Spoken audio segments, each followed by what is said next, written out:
This is a cornerstone map of the Russian Empire compiled by Ivan Kirilov in St. Petersburg in 1734. It is the first general map of the state to be created in Russia on a scientific basis, using the system of astronomical reference points, a grid of conic projection, the latest expedition data, and materials from the first instrumental surveys of individual territories of the country. The title contains a fragment of Neptune's procession, allegorical images of rivers, a two-headed eagle with a broadsword and a cross, and an armillary sphere. The figure on the lower right side shows the trade scene with the aborigines. In the background, fishing tackle and fish are displayed. The mapping was carried out in special state departments. The Geographical Department of the Petersburg Academy of Sciences and the Geographical Department of the Cabinet of His Imperial Majesty issued general maps in Russian, Latin, and French because European states and Russia were mutually interested in disseminating information about their territory. The map shows the boundaries of states and individual territories, administrative boundaries within the Russian Empire, administrative centers, other cities and settlements, hydrography, relief, and vegetation.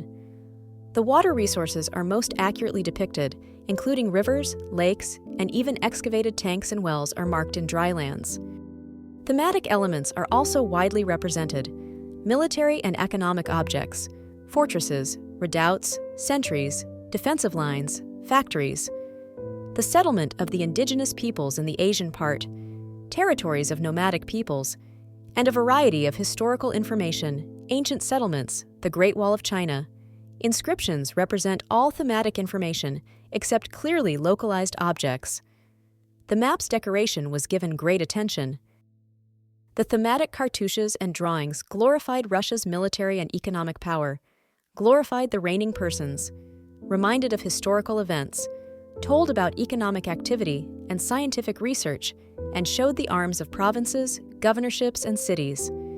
It is the first printed map to show the cartographic results of Vitus Bering's first Kamchatka expedition, executed from 1727 to 1730, and the first appearance of any part of Alaska and St. Lawrence Island on a printed map. A new comprehensive survey of the Russian Empire was ordered by Peter the Great in 1721. It resulted in a map covering the Black Sea to the Bering Strait, and from the North Pole to the Persian Gulf, Korea, Japan, and the Yangtze River. Decorative cartouche work adorns all four corners and underscores the Tsardom's wealth and power. This is the first published scientific map of the Russian Empire. Ivan Kirilov, an accomplished surveyor, was assigned to compiling explorers' data and newly commissioned local surveys. According to Bagro, Kirilov was one of the most enlightened Russians of the early 18th century and one of the first of Russian mapmakers to apply Western European methods of cartography. Bagro writes, "The general map of Russia, while not giving very many details, is yet the earliest map that presents Russia as a whole on more or less accurate lines, together with her seacoasts and network of rivers." This map was part of Kirilov's Atlas Imperial. According to Leo Bagro, there are only two complete surviving examples of his atlas. Based upon their representation in institutional collections, it is certain that some of his maps, like the present map of Russia, were initially printed in more significant quantities and disseminated as separate issues.